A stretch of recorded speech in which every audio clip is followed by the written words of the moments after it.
In Kenya, the right to protest is enshrined in our constitution under Article 37, which guarantees every person the right to peaceably and unarmed to assemble, to demonstrate, to picket, and to present petitions to the public authorities.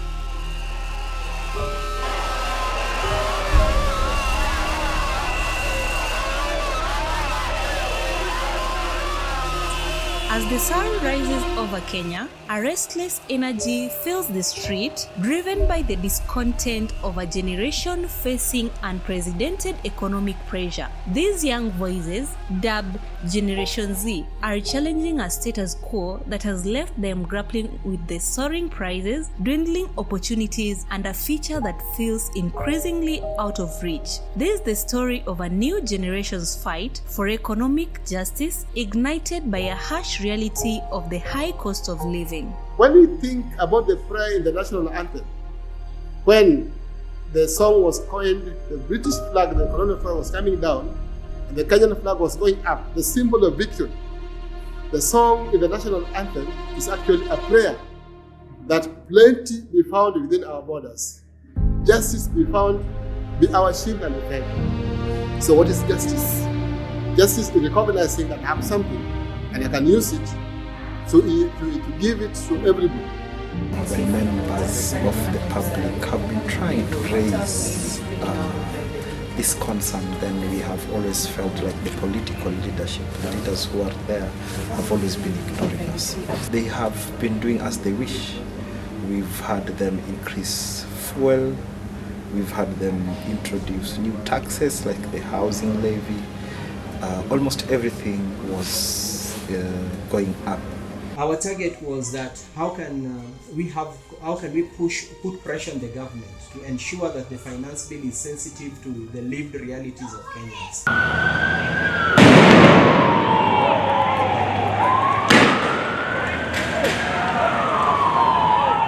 Despite the clear constitutional right, these peaceful demonstrations have often been met with brutal force. In the heart of Kenya's western region lies Kisumu County, a place known for its vibrant culture and resilient people. Police brutality in Kisumu has become a grim echo of a struggle for justice and fairness. There exists a troubling reality that has come to the forefront.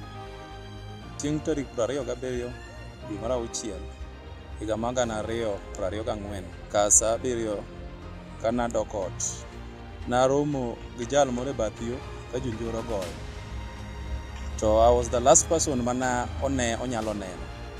Koro jalni nokwaya kony kaka dakony, an bende gima nanyalo timo ne en tere the nearest health facility. Nikech ne en ng'ama nek nyal, ne chuna mondo mi awe pikipiki na e ndara, alor asire mondo adonj kode, awe kubet kora kaduoga arwak pikipiki na iye amasire kenda tere nyaka casualty mondo awe lweti jochieth.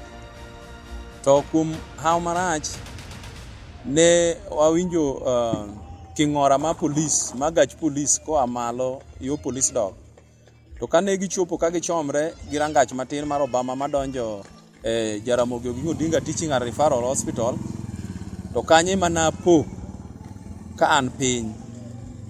To kana malo ta injo ka ji go koko ni ogogi gi bunde. To kana ngira malongo ta yudo nana achiel kuom ji ariyo manogo gi bunde i compound mar udchieth mar Jaramogi Oginga Odinga Teaching and Referral Hospital. Nilitoka hapa nikienda stage, kaona kama mbele imekuwa ni noma sana. Hiyo maandamano ikabidi ni divert kuingia hapo stage. Nikafika hapo, wakati wa kufika hapo ndio hiyo mapolisi wakaanza kutufuata. Nikapigwa bunduki ya kwanza. Kupigwa ya kwanza ikabidi nianguke chini. Ndio wakaniongeza nyingine, ikakuwa ya pili. Sasa kuniongeza ya pili hivi ikabidi sasa nitafute maisha hata mimi. Hii mji ya huku haikuwa na power kwa sababu hii ndio ilipigwa risasi. Sasa nilikuwa natumia hii kuamsha pikipiki. Nikapambana nikajaribu kuamsha pikipiki. Nikashika clutch, nikashika mafuta. Nikavuta mafuta na nguvu, nikaachilia clutch, pikipiki karuka juu.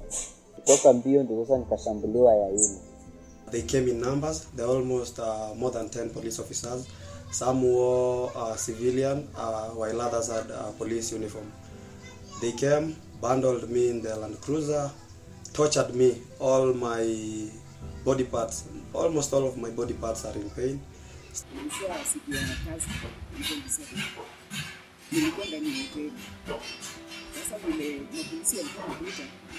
Mimi nikastuka tu kama walirusha risasi ikanitoka ndani ya mguu. Nilistuka nilikuwa nadhani wamerusha tear gas. Kuinama hivi napata kuchukua maji nioshe nayo uso. Napata kuja damu na maumivu, naona damu na maumivu usoni.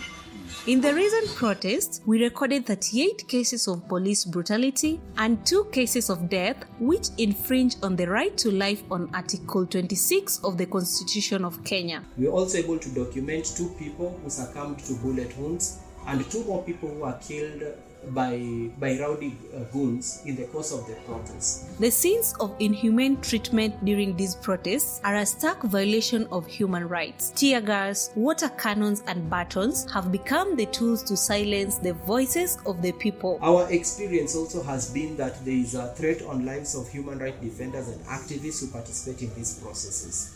Some of the attacks come from goons sponsored by politicians, and other attacks also come from police officers. By the way they prepare for any protest, they are always ready for violence.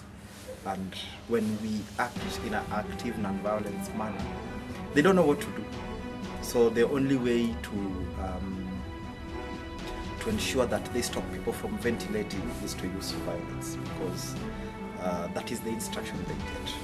I think duty bearers like police officers need to be educated to understand their role in protest management. This is something that has been missing. Police have taken on protesters as enemies, and this should not be the case. Many protesters were not only injured but also arrested. Their crime, seeking to exercise their constitutional right to protest, and some of the protest victims were left with lifelong scars.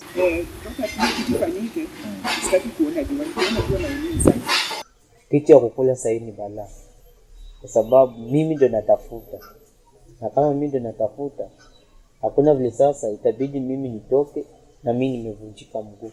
Sasa familia ndio inanisaidia.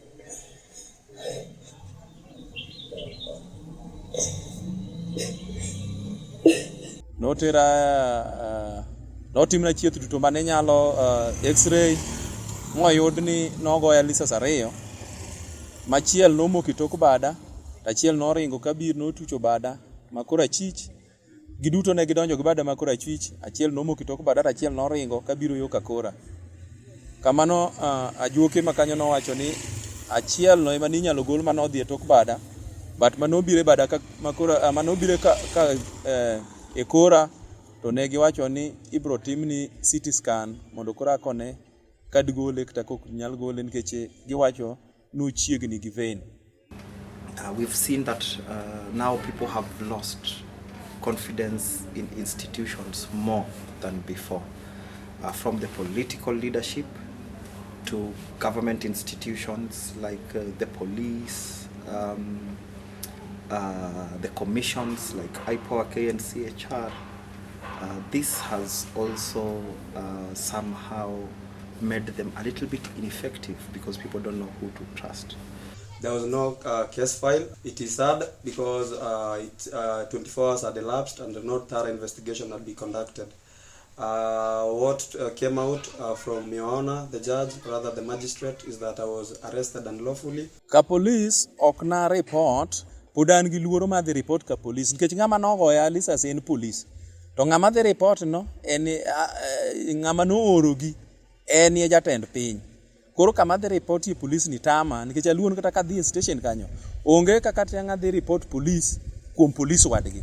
Nilienda kwa polisi, nilikuwa last week on Friday. Wakanizungusha. Walikata kuniandika statement, niliambiwa niongoze OCS akaniambia ati aliniuliza ati kwa wapi hizo rubber bullet, nikaambia niko nazo nyumbani. Akaniambia ati wewe enda urudi Monday. The law enforcement, it means that you take the person aside for remedial purposes, so the person can be assisted to see the bright side of the better side of the picture. So we don't entertain police brutality. We condemn it. It's unfortunate, but also those police officers, I want to believe they're human beings like us. And they also have sons and daughters. They've got brothers and sisters. And when you want to shoot, before you shoot your gun at a protester, look at this person as your son and also as your daughter, as your brother and your sister. Even maybe your parent. Kisumu and Kenya at large stand at a crossroads, where the call for justice meets the might of authority. As the people raise their voices, the world watches and waits for a resolution that honors the right of all. Despite the brutality, the spirit of resilience among the Kenyan people remains unbroken. The right to protest is a cornerstone of democracy, and it must be defended at all costs. Struggle is a continuous process. We are continuing to struggle. So the important thing is that we must ensure that people are still able to protest within the law, that is lawfully and peacefully. Article 37 of the Constitution of Kenya guarantees the right to protest. I will be at the front line to lead the masses, just to teach them the confines of the law, the operations of Article 37. Social justice centers have the opportunity to reach the people. They should educate the people that when protesting, they should also care about the rights of other people who are not part of the protest. So we have a role as justice centers to be able to reorganize our communities and also to frame protest issues for community. So that when we get to protest, we do not have mixed campaigns within one campaign.